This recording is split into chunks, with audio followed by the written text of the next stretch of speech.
Hello and welcome to the Ottawa Herald's 2012 Kansas primary candidate interviews. I'm Crystal Herber, sitting here with Republican incumbent Jeff Curry. He is running for the Franklin County Sheriff position. Good morning, Mr. Curry. Good morning. How are you doing? Good. Well, let's get started. First of all, why are you running for this office? I'm running for this office because the sheriff's office for the past 18 years has been my family. And I started the sheriff's office in January 1994 and have made this my career and made this my passion. And I've lived a life of service and want to continue to serve.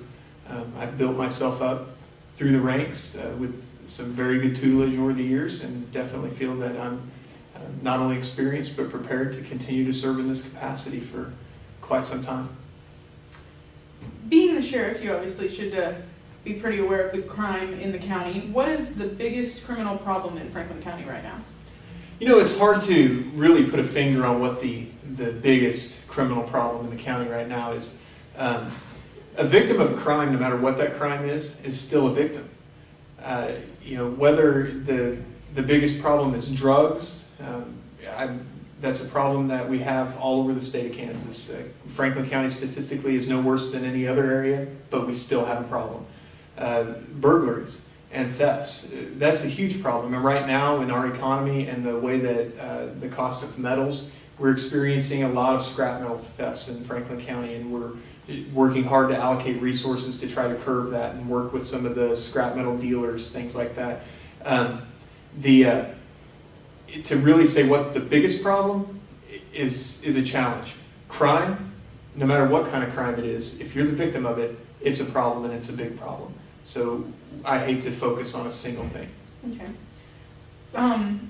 I would say that probably the drug problem in Franklin County is kind of leads to other problems, other crimes. How is your office working to combat that? Our office continues to work with the police department. We work jointly with them with the Franklin County Drug Enforcement Unit.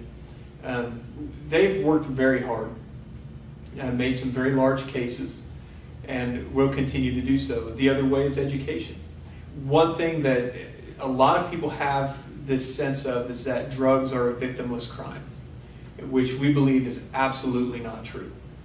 There are victims associated with drug abuse. There's victims associated from a social level in the family and the children. There's victims because obviously someone addicted to many drugs doesn't tend to hold a job. So when he needs to buy his drugs, he steals from hardworking people like you and me to raise the money to buy his drugs. So there's a lot of victims associated with drug crimes. We continue to combat drugs via enforcement and education. We've partnered with all of the school districts in Franklin County and are working towards we've got a huge focus right now on the prescription drug problem, and we're seeing that throughout the county. We continue to work with the KBI and DEA on marijuana eradication and clandestine labs. So we'll continue to have a strong focus on narcotics enforcement in Franklin County. Okay. Why do you think you were selected to serve after your predecessor retired? Honestly, experience. When I've worked in every facet of the sheriff's office. I've been a jailer, I've been a dispatcher, I was a school resource officer, a patrolman, worked my way up the ranks, became a patrol sergeant, I was a detective, a lieutenant. I've worked in every facet. Provides me with that experience to understand the different unique challenges that each one of those departments face. And with that understanding, I'm better able to allocate resources so that each one of those different departments can meet those challenges. The other reason, I believe, is leadership. I've always said, and I'm a firm believer, that leadership cannot be taught. Leadership must be learned. And the only way to learn leadership is by creating an environment where it can be exercised.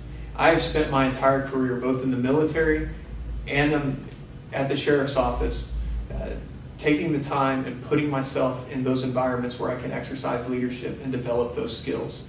And I believe that my predecessor, Sheriff Davis, recognized that when he asked me if I would take over the sheriff's office and put my name in the hat for the appointment.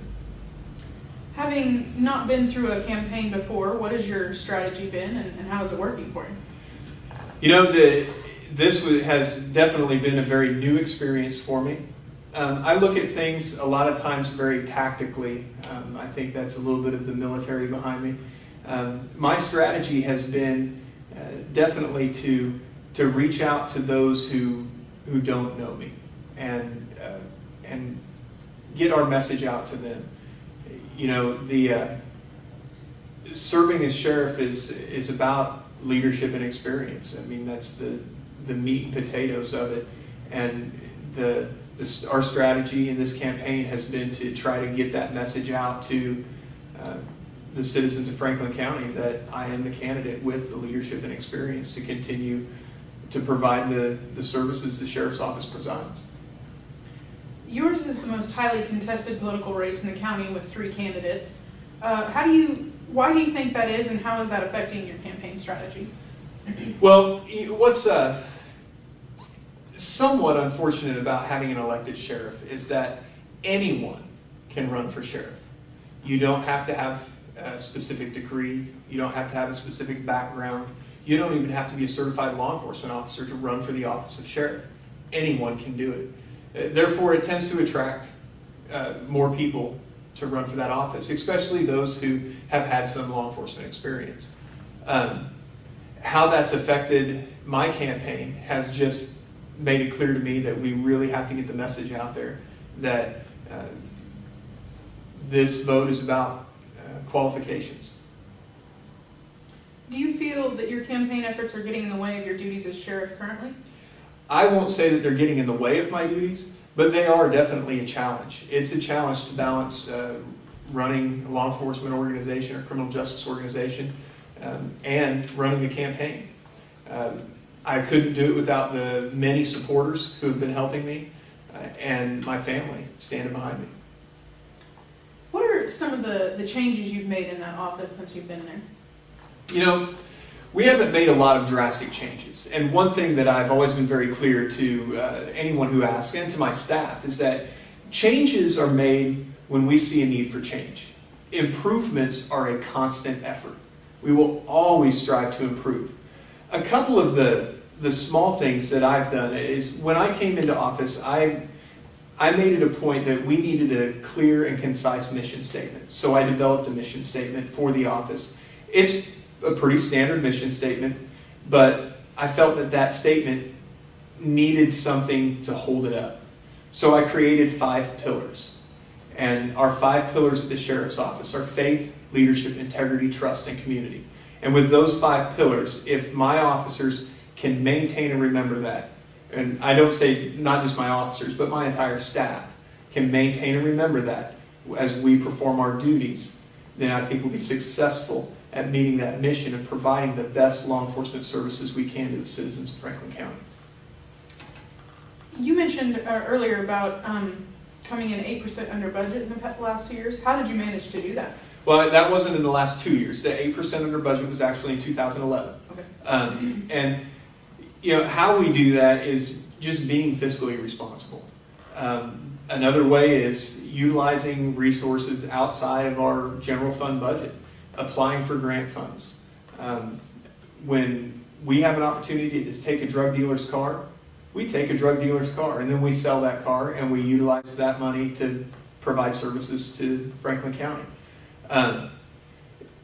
It's about shopping around. It's about the same way when you go to Walmart, you don't just buy the first product you see off the shelf. You take the time to figure out which product is the best for its money. And that's what we do at the sheriff's office.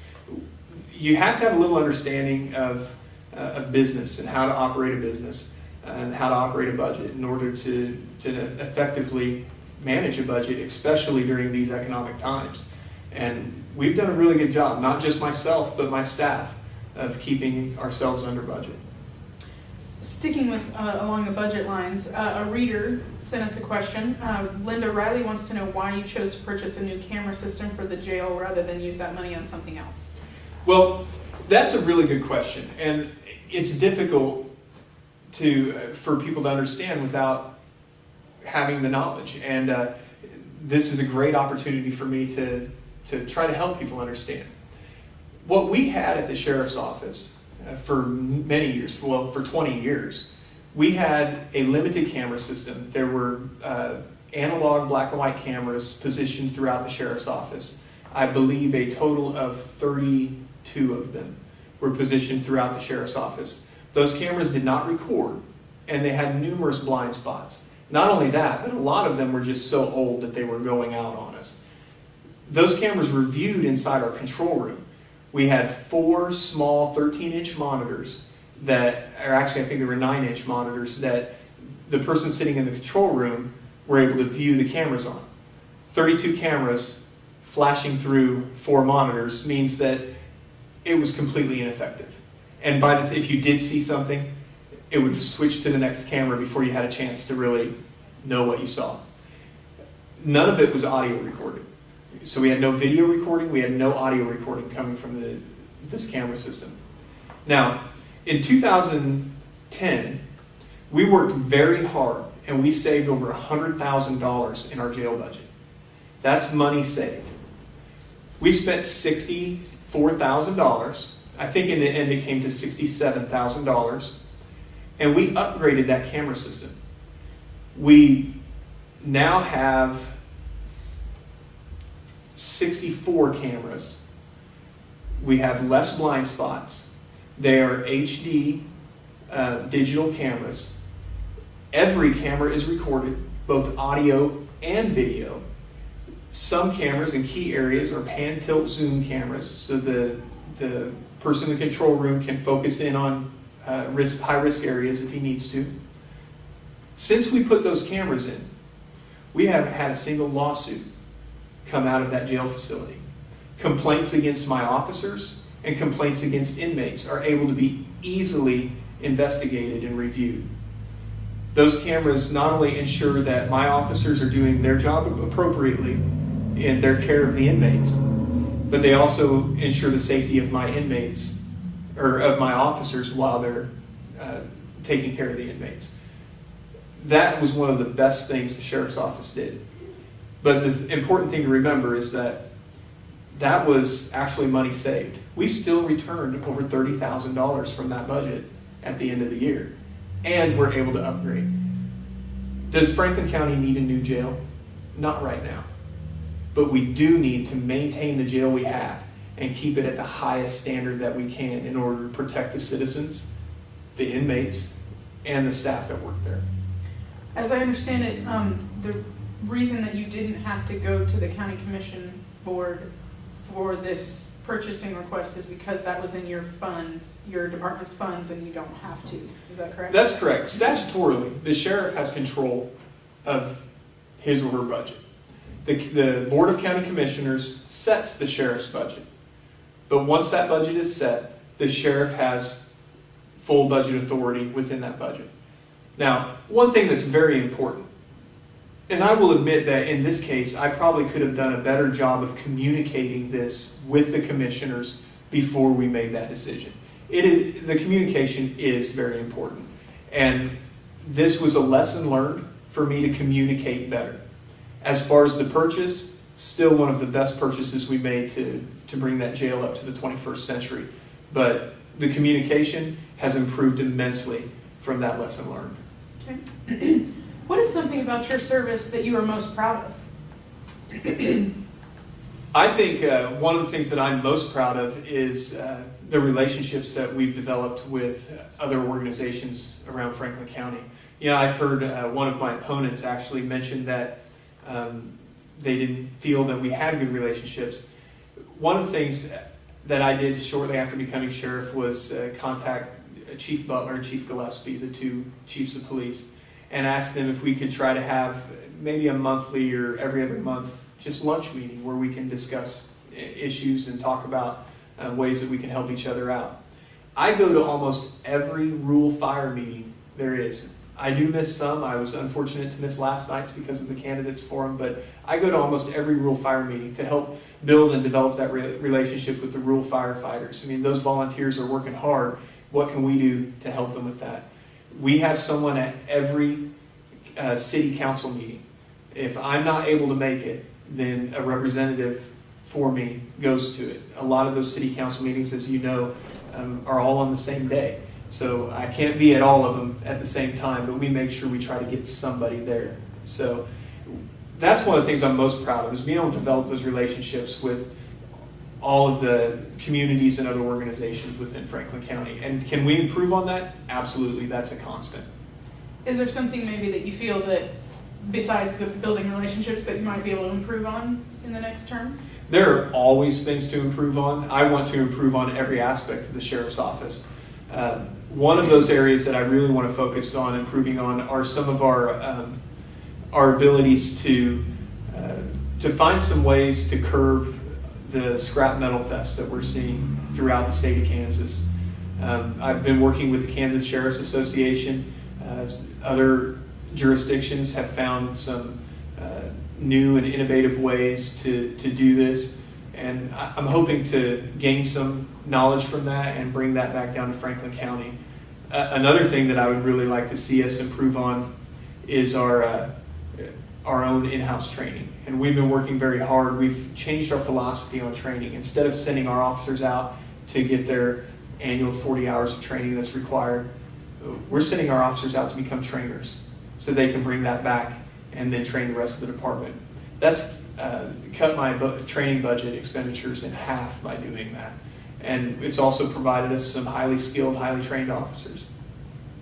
When you were appointed, what was something about the position that surprised you or you felt you weren't fully prepared for, and how have you adapted to that? You know, I think that every sheriff before me will say the same thing. You really have no idea what all that job entails until you sit behind that desk. And I was definitely overwhelmed at first. And if you know, a lot of people remember right after I took over as sheriff, we were faced with challenges the sheriff's office hadn't dealt with for years, some that they'd never dealt with before at all. My first week in office, we had a school bus with 23 kids roll over down the interstate. My second week in office, we lost an officer in the line of duty. The first time any sheriff's office and any sheriff in Franklin County had ever lost an officer in the line of duty. And those were challenges that were very difficult, especially while I'm just stepping in and really understanding everything that goes with the job. I think that the greatest challenge to me was realizing that that being sheriff is not a 40-hour-a-week job. That serving as sheriff is a full-time, all-the-time job. And you really never have time off if you're doing the job right. How important is transparency to the public in your office? Transparency is very important. One of the things that we did a few years ago was develop a system that would allow citizens to come in and express concerns or complaints to the sheriff's office. Part of that system actually is to, once we have resolved that situation, is to respond back to the citizens and let them know. Obviously, if it's a personnel issue, we can't tell them what action was taken, but we can let them know at least that action was taken to resolve their concern or their complaint. Transparency is absolutely important. And a lot of times you hear people talk about transparency in the budget. You can't get any more transparent than a budget that's open public record. And if anyone, you know, I encourage anyone to, when the city and county and school board put on the budget open house like they did this week, come look at that budget. Our budget is an open public record, and anyone at any time can go to the county clerk's office and they can see every dime that this county spends. So that's about as transparent as you can get. As far as how we do our job, it's law enforcement. There are some things we do that we're not going to tell people. You know, we have to still maintain a good investigative division, but as far as how we do our job, it's definitely open. Do you feel your office has a good working relationship with the media, and is that important to you? Having a relationship with the media is absolutely important. Another one of the things that I did after becoming sheriff, and as we started to get our staffing built back up, is I created a public information officer, community liaison officer position. That position has been invaluable in helping build our relationship with the local, not just the local, but the Kansas City area media. We've been able to develop good relationships, pass information back and forth with the media, and we've seen a huge change. One thing I learned right from the start is if you don't have a good relationship with the media is going to write the story the way they see it. And unfortunately, the media doesn't always see every part of the story. So we work really hard to communicate with the press, the media, to let them see as much of the picture as they can so that the story doesn't become one-sided in any direction. That Sheriff Bowling, I remember saying to me once, a long time ago, was never go to battle with someone who buys ink by the barrel. And we've worked really hard to make sure that we can work well with, especially our local media. Okay. As sheriff, how important to you is the prevention of crime rather than investigating it after the fact? The prevention of crime is absolutely essential. It's always a challenge in an area such as ours. We have 576 square miles to cover with, at the most, I have 4 or 5 deputies working at a time. And that's a lot of square miles, over 900 miles worth of roads throughout Franklin County. Being highly visible, being proactive is so important to get the officers out there to try to prevent crime. Can we prevent all crime? Absolutely not. If we could prevent all crime, then there wouldn't be a need for us. The crime prevention definitely comes over crime investigation, but investigation is still going to be key. Are there plans to increase the sheriff's office presence in the rural areas of the county? Everyone asks, we don't see you. Again, there's 576 square miles and only 4 deputies generally at a time to cover that area. On a key or peak night, I might be able to get 5 deputies out covering Franklin County. Our officers do a very good job of covering rural Franklin County. Just because someone doesn't see us usually means they didn't look out the window at the right time. They really get out there. One of the things that I do is, one of our statutory duties is to serve civil process. My officers get out there, they serve papers, and I make it a point to tell them, and they follow that point, is to don't take the highways to serve papers. Take those smaller roads to serve the papers, and they're out there. Keep in mind they also have calls for service to answer, and unfortunately, for the last couple of years, we were a little shorthanded. We're staffed now. It's my hope that people will start seeing that we're fully staffed and there's more presence. As you are in charge of the jail, how important is rehabilitation to the inmates rather than just detention? That's not under the purview of the sheriff. Rehabilitation versus detention is not something that the sheriff's office has the expertise to manage. Rehabilitation versus detention is something for community corrections and court services and the judge to decide on. As far as the jail's concerned, I have 2 schools of thought. I don't want everyone who has to serve time in the jail to be completely uncomfortable.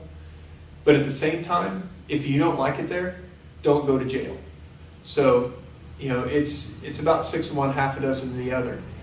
Everyone who's in jail is not a bad person. Everyone who's in jail probably made a bad choice. And hopefully they're not comfortable, they don't like their time in jail, and they will choose not to make that choice again in the future. Some people might say, excuse me. Some people might say the sheriff's office is wrong no matter what they do, when they make arrests or when they don't. How does that reputation affect you as head of the office and affect your deputies and staff? And how do you go about motivating them? In law enforcement, you're going to deal with that all the time. Every cop out there, every detention officer out there, and even a lot of our dispatchers experience wearing the hat of enforcer, wearing the hat of social worker, wearing the hat of mediator. It's a challenge. And no matter what, someone is going to be pleased with you and someone is going to be displeased with you. But when you think about it, that's a challenge that everyone faces. You in the media, you can write a story that pleases some and displeases others. A business owner may provide a service that some like, but other people don't like his service. We deal with that challenge the same way that everyone else does. We've tried to provide the best services to meet the statutory obligations that are set forth to us by the legislators of the state of Kansas, and we attempt to do so in a way that remembers that everyone here has certain rights, and we respect those rights and their human dignity. How have you worked to improve relationships with the other law enforcement agencies in the county? We have very good relationships with the other law enforcement agencies in the county. My officers work hand in hand with troopers from the Highway Patrol, officers from the Ottawa Police Department and the Wellsville Police Department. As a lot of people are aware, the Ottawa Police Department went through a little bit of a challenge, some attrition over the past few months where they were shorthanded, and the same challenge we dealt with last year and the year before. And just like they helped us out, we've been helping them out by helping cover some calls when we can, helping them with some of their investigations when we can and when they ask us to. Like I alluded to before, I meet with the chiefs of police and I meet with all the fire chiefs as much as possible. One of the key things that we've done as the sheriff's office to foster a good relationship with other agencies in Franklin County was the upgrade of our software system. The sheriff's office was the tip of the spear in creating and developing and implementing a records management and CAD system which brings all of Franklin County criminal justice under one system. We run off the same software, the same system that the police department does, the Wellsville Police Department, the jail, juvenile detention, our dispatch center, even the ambulance and fire departments operate through that system. That's brought the information sharing to one pocket, which has been huge. Also remember, the sheriff's office and the police department share a multitude of resources. We have a combined tactical team. We have a combined drug enforcement unit. We, for years, had a combined domestic violence task force. So we work together on many different things. Another thing is that the sheriff's office has developed a great relationship with the emergency preparedness department. That has been huge. When we have a major incident, I can call the emergency preparedness director and he's out there helping us with logistics and helping us organize. That allows me and my staff to focus on the problem at hand, while emergency preparedness helps get the logistics of all the coordinating agencies together. How have your constituents responded to your campaigning thus far?